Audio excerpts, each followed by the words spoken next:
ఓలక్క ఏం బాధలక్క, రేపొద్దున అసలే ఆదివారం, సండే అంటే కూసంత ఇవన్నీ ఉండాలి కదా. మరి ఇవన్నీ తిందామంటే నాకేమో మనసంతా పీకేది చికెన్ మీద. మరి చికెన్ తింటే పోతావు అని బర్డ్ ఫ్లూ వచ్చింది. అసలే గుడ్లు తినకూడదు, చికెను తినకూడదు అని చెప్తున్నారు. సరేలే చేపను రొయ్య ఏదో ఒకటి తిందాంలంటే కొంతమంది అవి కూడా తినకూడదు అంటున్నారు. ఓరి నాయన, దీనికన్నా ఏటమాసంకి వెళ్ళి తెచ్చుకుని తిందామా అంటే అదేంటి ఆ కొట్టుకాడి నుంచి అదిదో అక్కడ గుడి దగ్గర వరకు లైన్ కట్టేశారు. ఓలమ్మ ఏం బాధలో ఏం తెచ్చుకుందామన్నా మనుషులు అందరూ ఎగబడుతుంటే ఇంక నేనెట్టా తెచ్చుకునేది. మరి రేపు ఆదివారం, సండే అంటే కూసంతా ఎన్వి లేకుండా ముద్ద దిగదు. మరి ఎట్టాగా? ఓ అక్క, నువ్వు ప్రతిరోజు వీడియో చెప్తావు కదా, అలాగా ఈరోజు నేను అడుగుతున్నాను. నాకు రేపు పొద్దునకెళ్ళి నీసు కూర ఉండాలి, అలా అని హెల్త్ పాడవకూడదు, కూసంత మంచిగానే ఉండాలి, నీసు కూర అనేది తినాలి. ఎట్టాగా ఒకసారి చెప్తావా ఏం కూర వేసుకుని తినాలో? నువ్వు అడిగినందుకైనా బ్రహ్మాండంగా చెప్తాను, సరేనా? నేను ఈరోజు చేసేది బీరకాయ ఎండు రొయ్యలు. ఓలక్క, ఎండు రొయ్యలు అంటే పచ్చి రొయ్యలు తినకూడదని గొగ్గోళ్ళు పెడుతుంటే ఎండు రొయ్యలు ఎప్పుడో అయినాయి కదా, ఇప్పుడు ఎందుకు వచ్చింది దీనికి రోగం? అందువల్ల నీకు నీసుకూర కావాలి కదా, నీకు హెల్త్ పాడవకూడదు. అలాంటప్పుడు ఈ ఎండు చేపలు, ఈ ఎండు రొయ్యలు శుభ్రంగా తినచ్చు, సరేనా? ముందుగా మనం ఒక కడాయి పెట్టుకొని కొద్దిగా ఆయిల్ అనేది వేసుకొని ఇలా ఎండు రొయ్యలను శుభ్రంగా వాష్ చేసుకుని ఇలా నూనెలో దోరగా ఒక 5 నిమిషాల వరకు వేయించుకుంటూ ఉండండి. ఒక 5 నిమిషాల వరకు ఎర్రగా రావాలి, అప్పటి వరకు మీకు ఇలా ఏగుతూ ఉండాలి, సరేనా? ఈ విధంగా ఎర్రగా రాగాలని మీరు వేరే ప్లేట్లో ఆ రొయ్యలు మొత్తం తీసేయండి. చక్కగా ఇప్పుడు అదే కడాయిలో ఒక పెద్ద సైజు సన్నగా చిన్నగా కట్ చేసుకొని ఆ కడాయిలో వేసుకోండి. ఇప్పుడు 2 పచ్చిమిరకాయలు కూడా వేసుకొని ఇప్పుడు ఉల్లిపాయలు పచ్చిమిరకాయలు దోరగా వేగాలి. చక్కగా ఈ విధంగా వేగిన తర్వాత ఇలా 2 టమాటాలు చక్కగా సన్నగా కట్ చేసుకోండి. చక్కగా ఈ టమాటాలు కూడా మెత్తగా వేగాలి.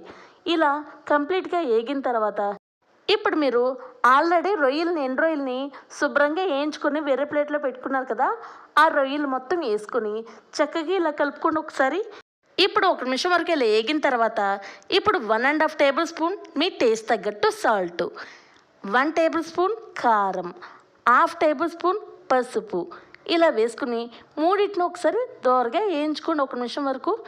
ఇప్పుడు ఇదంతా కలిసిన తర్వాత మీరు చక్కగా ఇలాగా చిన్న ముక్కలుగా కట్ చేసిన బీరకాయ ముక్కలమ్మ. బీరకాయ ముక్కలు అనేది మీకు చేదుతనం ఉందో లేదో ఒక ముక్క తిని ట్రై చేయండి. మీకు చేదుగా ఉంటే ఆ కాయ వేయద్దు, చేదుగా లేకపోతేనే వేసుకోండి. చక్కగా ఇలాగ ముక్కలన్నీ శుభ్రంగా వాష్ చేసుకుని చిన్న ముక్కలుగా కట్ చేసుకుని ఇప్పుడు ఆ ఉప్పు కారం పసుపు రొయ్యలు మొత్తం ఆ బీరకాయకి పట్టేలాగా ఇలా మొత్తం కలుపుకోండి. చక్కగా ఇలా కంప్లీట్గా కలిసిన తర్వాత మీకు తొందరగా వేగాలంటే మీరు ఇలా మొత్తం కలుపుకొని చక్కగా మూత వేసుకోండి. అప్పుడు తొందరగా ఆ బీరకాయలో ఉన్న కొద్దిగా వాటర్ అనేది బయటకు వస్తాయి. లేదంటే ఇలాగే తిప్పుతూ ఉంటే మీకు టైం ఎక్కువ తింటూ ఉండిద్ది, నెక్స్ట్ నోటికి క్రిస్పీగా తగులుతూ ఉండిద్ది. అలా కన్నా ఒక్కసారి ఇలా చూడండి. చక్కగా మీరు ఇలా ఇంకా మనకి పచ్చితనంగా ఉంది బీరకాయ, మళ్ళీ ఒకసారి మూత వేసుకొని ఇంకొంచెం మెత్తగా ఉడికేయాలి, సరేనా? అప్పుడే మీకు మంచిగా తినే కొద్దీ తింటూనే ఉంటారు, అలా ఉండాలి. ఇక ఈ విధంగా మెత్తగా రాగానే మీరు చక్కగా ఏమీ వేయక్కర్లేదు, ఇక స్టవ్ ఆఫ్ చేసుకుని హ్యాపీగా తినేవచ్చు. చాలా ఈజీగా ఉండిద్ది. మీకు ఆదివారం అంటే అయ్యి బాబోయ్ చికెను మటను ఫ్రాన్స్ ఇవి కాదు, చక్కగా ఇవి కూడా తినచ్చు.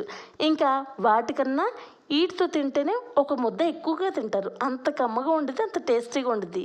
మరి చెల్లెమ్మోయ్, ఆదివారం అంటే భయపడిపోతున్నావు కదా నీసుకూర కావాలని, మరి ఈ రెసిపీ నీకు నచ్చిందా? అయితే సంతోషంగా ఈ కర్రీ చేసుకుని తింటావు కదా.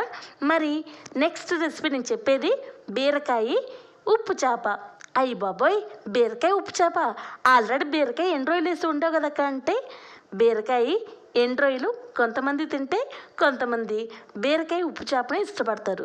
మరి వాళ్ళ కోసం కూడా నేను వీడియో చెప్పాలి కదా. ఇప్పుడు నేను ఒక కడాయి తీసుకొని చక్కగా స్టవ్ అనేది ఆన్ చేసుకొని కొద్దిగా ఆయిల్ అనేది వేసుకొని చక్కగా ఇలాగ ఉప్పు చేపలను దోరగా వేయించుకోండి. ఒక 5 నిమిషాల వరకు రెండు వైపులా ఎర్రగా రావాలి. ఈ విధంగా కొంచెం కలర్ అనేది చేంజ్ అయిన తర్వాత చక్కగా వేరే ప్లేట్లో తీసేసుకోండి. చక్కగా ఈ విధంగా రాగానే చాలు, మనకు ఎక్కువగా ఆగక్కర్లేదు. ఇలా ఆ ఉప్పు చేపలు వేసేంత వరకు టైం పెట్టుకోండమ్మా. ఒక 5 నిమిషాల వరకు ఇలా దోరగా రెండు వైపులా వేగిన తర్వాత చక్కగా మీరు వేరే ప్లేట్లో తీసేసుకోండి. చక్కగా ఈ విధంగా మొత్తం తీసేసుకున్న తర్వాత ఇప్పుడు ఒక పెద్ద సైజు ఉల్లిపాయ చిన్నగా సన్నగా కట్ చేసుకుని ఇలా వేసుకోండి. ఇప్పుడు 2 పచ్చిమిరకాయలు బారుగా ఇలా కట్ చేసుకోండి. ఇలా వేసుకున్న తర్వాత టేస్ట్ తగ్గట్టు సాల్ట్ వేసుకుని ఒక్కసారి ఇలా దోరగా ఉల్లిపాయలు పచ్చిమిరకాయలు మెత్తగా వేగాలి. మీరు సాల్ట్ వేసుకుంటే తొందరగా ఉల్లిపాయ అనేది ఎగిద్ది, లేదంటే కూసంత టైం తీసుకునిద్ది. ఇప్పుడు 2 పెద్ద సైజు టమాటాలు ఇలా బారుగా కట్ చేసుకోండి. మీకు నచ్చినట్టే కట్ చేసుకోండి అమ్మా. మీకు బారుగా కావాలంటే ఈ విధంగా కట్ చేసుకోండి, లేదాక చిన్నగా కావాలంటే మీరు చిన్న ముక్కలుగా కట్ చేసుకోవచ్చు. అది మీ ఇంట్రెస్ట్ అమ్మా. చక్కగా టమాటాలు కూడా మెత్తగా ఎగిన తర్వాత ఇప్పుడు బీరకాయ ముక్కల్ని ఈ విధంగా చిన్న ముక్కలుగా కట్ చేసుకొని చక్కగా వేసుకోండి. ఇప్పుడు ఈ బీరకాయ ముక్కలు కూడా ఇలాగ ఒకసారి కలుపుకొని మీరు ప్లేట్ వేసుకుంటే తొందరగా ఏగిద్ది కూర అనేది. అప్పుడు మీకు బీరకాయలో ఉన్న కొద్దిగా కూసంత నీరు కూడా బయటకు వచ్చిద్ది. తొందరగా ఏగాలి అంటే మనకి ప్లేట్ వేసుకోవాలి.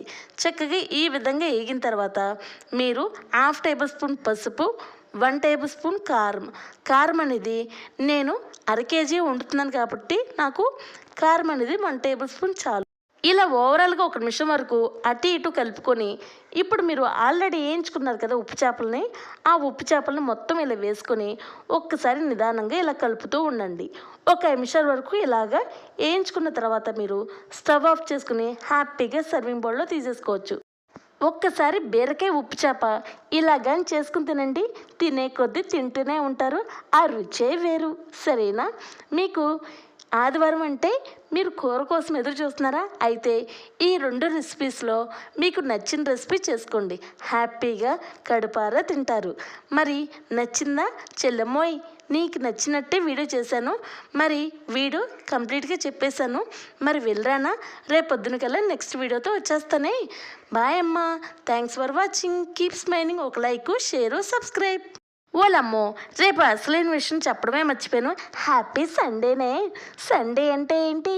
ఇలాగా ఎండు రొయ్యలను ఎండు ఉప్పు చేపలను చక్కగా తినండి. ఉంటానే.